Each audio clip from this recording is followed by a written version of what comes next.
Welcome to the Flippin' Hippos reseller channel. I'm Star. If you're new here or you haven't already, please consider subscribing and don't forget to hit the thumbs up. Today is Wednesday, June 11th. So, you know what that means. Wednesdays around here are time for midweek motivation. This is a video every week where I give you a little bit of a pep talk or a kick in the butt if it's needed while you watch me work. Hopefully you brought some work with you so everybody is multitasking whilst getting motivated. Today we're going to talk about something super important as we get into June. The summer slowdown. It is a real thing and it does happen. And I don't want anyone to be surprised when it begins to happen. Does it affect all resellers? I would say those that are being honest with you would say yes.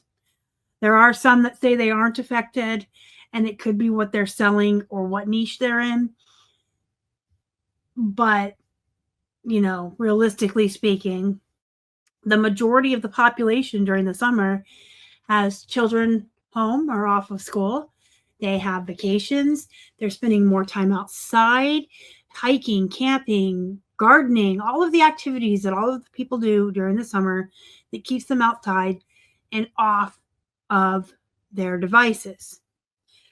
I do believe we definitely see more sales in the winter, one, because Q4 people are shopping, ramping up for the holidays. But when it's dark by 4:30 p.m. and cold and people are inside, they're shopping more. It's something to do and they're stuck inside. The summer is time for activities and to be outdoors. So the summer slowdown is a real thing. If you're new to reselling and this is your first summer, don't freak out when you experience it. If you're a veteran, you know what to expect. The first day of summer is the 20th of June, so that's a week from this coming Friday. It's not like someone turns on a light switch and suddenly on June 20th, you're going to wake up and your sales are going to be slower. It's kind of a gradual thing. And in fact, I think it starts even before the official summer. When school lets out, you might see a little drop in sales. But as the summer wears on, you'll see the slowdown gain momentum almost as folks are settling in and getting into summer activities. Then you'll see a nice pickup when we get into that back to school phase when parents are shopping. I always advise folks to use the summer slowdown to your advantage. When you're selling less items, you will have more time on your hands. You're going to be shipping less, you're going to be packaging less and spending less time on that. So you will have more time to spend on other things. This is the perfect time to tackle tasks and things that you have been meaning to do for your business all year, but you were always too busy to do. And the secret to a very successful Q4 is to set yourself up to have success for Q4. And you can spend all summer setting yourself up while sales are a little slow to have the best Q4 possible. Having a good Q4, having success during our very busy season isn't just about what you source and how much you list. A lot of it truly is about being organized. The cornerstone to success and stress-free, streamlined processes is organization. If you have a good inventory system and if you have a very organized shipping station, you can literally just pull items right from where they're supposed to be, take them to your shipping station, and have all your materials there that you need to get things ready to ship. I truly believe organization is the absolute key to success. If you know where all of your items in your desk pile are, you can get them photographed and listed better. If you have an organized photograph station, if you have a streamlined process for your listing processes, it all goes hand in hand. So today I have 10 things that you can do during the summer slowdown. If you have the time, I would suggest doing all 10 of these and starting now and working steadily through September even so that our Q4s are successful. The first suggestion is to audit your existing listings. So whether you're someone who delists and relists daily or just set it and forget it, you should be optimizing your listings once in a while.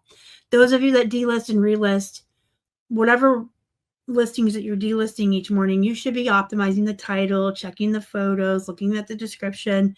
Personally, I have been running a lot of my older listings through List Perfectly's AI to give the description and the keywords and all of that a good refresh. And I'm seeing those items sell. There is something to be said for going over your stale or old listings and just tweaking the titles and the photos. So even if you're someone who doesn't delist and relist, which I absolutely suggest everyone should be doing, if you don't want to, it's your business and you run it the way you want, but you should be optimizing. So go through your oldest listings, check the photos, streamline those titles, update your prices, and optimize your keywords. The second item on this list is for you to start cross-posting to other platforms. If you already cross-post, you're ahead of the game, but maybe add another platform this summer. If you are only selling on one platform, you are doing yourself a disservice. Each platform has different types of buyers, different types of customers, and a lot of items that sit just on one platform aren't going to sell. You would be surprised and amazed once you start cross-posting how those items will sell. For an example, I have an anecdotal tale. I had a lot of vintage plush that had been on eBay for 3 and 4 years in some instances. And when I started cross-posting them to Etsy, which is a platform that attracts vintage customers, vintage buyers, they started to sell. It's also casting a larger net. So if you're on multiple platforms, you are in front of more eyeballs, more possible customers and buyers, and you may sell more just because you're in front of a larger audience. The more places also your items are on the internet, the more likely it is that you're going to show up in Google searches. So you should be cross-posting. If you're not, do so this summer. Add another platform. If you're content with where you're at, like I am, we currently are on all the platforms we want to be on. I'm not really interested in adding any more. I added Etsy this year. I have been working on getting my listings on Instagram and Pinterest, which is also a viable way to get your items in front of more eyes and drive traffic to all of your platforms. I have videos on that. I'm going to have those pop up at the end. So you can watch those if you're interested, and you can start moving items to Instagram and to Pinterest this summer. It really does help drive traffic to your stores. The third item on this list is to run sales or bundle offers. That's always a way to stimulate sales during a slowdown. When sales are slow, you can run sales. The English language is so weird. Sales and sales mean two different things. When your sales are slow, run sales to get sales. Do bundle offers. Do limited time, 40 or 50% off your oldest inventory.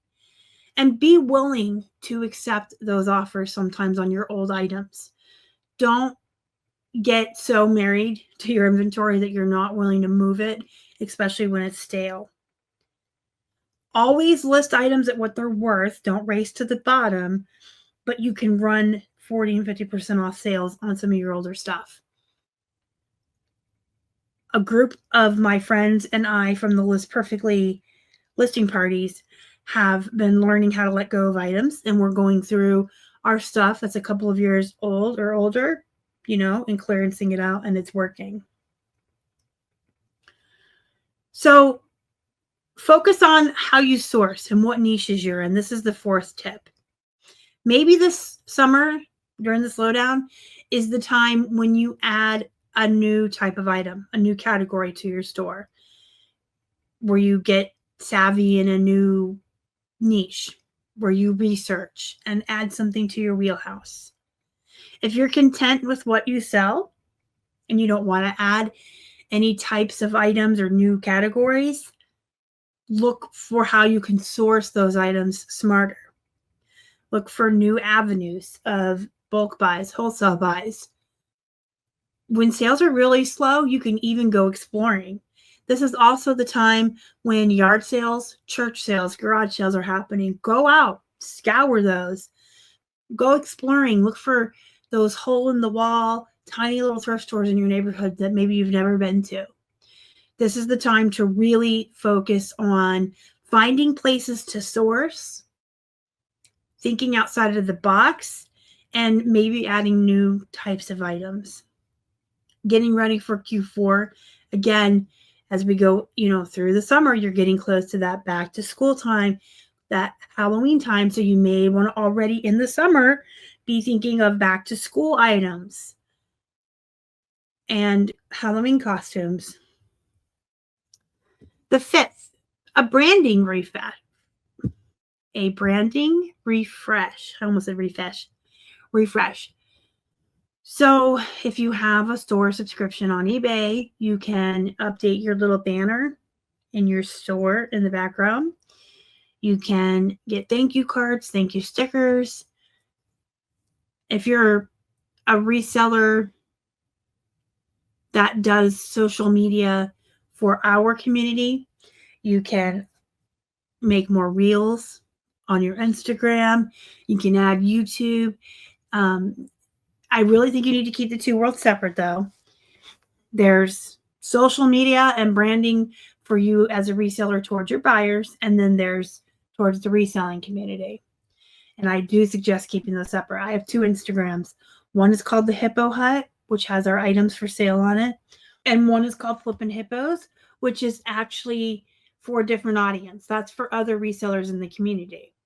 I want resellers in the community to see my tips and tricks, to see my sales, to hear my what sold. I don't want buyers to know I paid $1 for something they paid $50 for, right? On the other hand, I don't necessarily want to show my wares to other resellers. They're not really watching me or following me to shop. So I've always suggested keeping the two separate. And this is the time to start during the summer. You can do a total branding refresh. You can add new avenues of social media. You can get more active in the community. You can get business cards. You can update your store banners, all kinds of stuff. Canva has a free, you can use Canva for free, and they also have a paid subscription. But Canva for free has enough for most people. 6, build your stash of listings, otherwise known as a bank. Build it now. Take extra photos. Build extra listings. Build this bank. When Q4 does pick up or when life happens, having a bank is so important. I feel like there's 3 types of banks a reseller can have. You can have your items scheduled ahead of time on eBay, up to 21 days ahead. Now's the time to start doing that. Do 1 extra day a day for a month, and all of a sudden you're 21 days out. Then if your car breaks down or somebody needs to go to the hospital or a kid gets sick or you're not feeling well or any number of things that can happen, because we all know life does happen. And when life happens, it doesn't care whether or not you had listings ready, and skipping listing for a day or 2 or even a week, depending on what happens. Life does not care if your eBay store suffers. Case and I have learned this the hard way over the years, and this is why I stay 21 days scheduled out on eBay. If anything happens, my store is active and listings are being put out. I do them 1 an hour, and I schedule 10 a day. So that's the first way you can have a bank is just to stay scheduled on eBay. The second type of bank is having listings in your drafts that are already built and ready to go. All you have to do is make them live. If you are a List Perfectly user, you would have these in your catalog under your unlisted or in your drafts, wherever you choose to keep them in your catalog. They would be completely ready to go so that with Just one click, you're cross-posting it to platforms. If you're not a List Perfectly user, you can create your drafts right in eBay. And the idea is that they're completely ready to go. You just make them live. So there's the scheduled, there's the listings that are done and ready to be made live.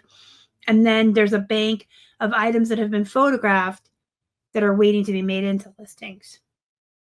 It sounds overwhelming, but really, if you just do a little bit extra each day, before you know it, you could have all three banks really built up. We started from 0, and at current, we have 21 days out on eBay. I have 185 built listings ready to be pushed out. And for me, that's kind of low, but I need to rebuild my bank back up. And we have, I think, 150 items photographed on List Perfectly. And there's still some in his laptop that he had done before he went back to the workforce. So it can be done. Let's say you list 10 items a day, try to do 11 or 12. Those extra 1 or 2 can be used to start your bank building. Banks are super important.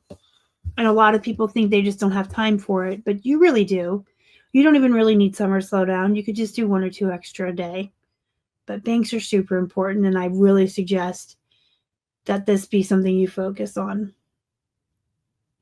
The 7th tip is to learn something new. So we've already talked about maybe finding new places to source or new items to sell, but you can always watch YouTube for free. You can follow folks on Instagram and just learn something new. It doesn't have to be a new item to sell. You can learn how to do YouTube videos or how to put your items on Pinterest. Just learn something new. The 8th is for social media. If you are already on social media as a reseller and part of the reseller community, you can kind of start creating your content in batches, like building a bank of listings to go live. You can take extra B-roll footage because you're probably out there enjoying the summer just like our buyers are. You may be doing gardening or feeding the wildlife or going for walks or hikes or camping, and you can just get 30 seconds to a minute of film and then, overlay that with your voice, text. When you're out thrifting and at yard sales, you can get 30 seconds to a minute of footage and then just put your tips and tricks over that or whatever. We're getting to one of my favorites. We're getting to the 9th tip, which is to organize your inventory. So this is your inventory system. You should, if you have the time this summer, do an inventory audit. Double check that all the items that you have are still listed on eBay. Things do fall off. Double check that everything's where it's supposed to be. We're human. We all make mistakes. Sometimes something that I have labeled as in my SKU line as being in the A bin accidentally got put in the B bin. It's always a good idea to check. Do an inventory audit. If you don't have an inventory system, now is the time to create one. The idea is if something sells, you can look at the SKU and go, oh, that's where it is, and go directly over and pull it. You want your inventory system to be so well organized and so streamlined that if something were to happen to you, any one of your family or friends could walk in your home, look at your sales and your SKU line, and go pull items and easily ship them for you. You want it to be self-explanatory and very organized. You hope that never happens, but that's the idea you want to strive for. Improve all of your stations. Make sure you are optimized. If you have a photography station, a shipping station, even if you have like a 1-bedroom apartment that you're working out of, you can have a small corner set up for all of this. Again, the idea is that once you pull that item, wherever you take it to do your shipping, all of your tape, your envelopes, your tissue paper, whatever you use, that everything is right there within a hand's reach so that it's easy and organized for you to very quickly and easily get your shipping done. So organize your inventory. If you are super duper already organized, if you're someone like me that stays organized, then just do an inventory audit. And then the 10th tip is over the summer, reset your goals. We're halfway through the year. June is the 6th month. So reevaluate. What did you plan for 2025? Are you on target? What were your goals? What were your resolutions? Did you want growth this year? Did you just want to learn a new platform? Look back at the beginning of the year and what you decided were your goals for the business and see, are you on target? What is working and what isn't working? Because if it's not working, you need to get rid of it and find something that does work. And I'm being kind of vague about this because everyone's goals are going to be different. Everyone's business models are different. Everyone's life and bills are different. So what your goals are and what's working for you and what's not working is going to be completely individual to you. But I do advise June is the time, the summer is the time to reflect on this and see if you're on target to hit your goals. And if you're not, what can you do? Can you pivot? We have 6 more months in the year. Is there something you can do to reach those goals? You can always adjust. Goals are not set in stone. Goals are there as a guideline. And you can change them and you can pivot as you need to. So those are my tips. 10 things you can do during the summer slowdown to utilize the time you've been given. I don't like that sales are slow during the summer, obviously, but I also try to be positive and look at it as a gift of time. We have all been given the gift of time during the summer to optimize everything in our business and get ready for Q4. If you have any questions, comments, or concerns, let me know down in the comments. Don't forget to join my Facebook group. It's called Flippin' Hippos Reseller Pod. Thank you guys so much for watching, and I'll see you in the next one.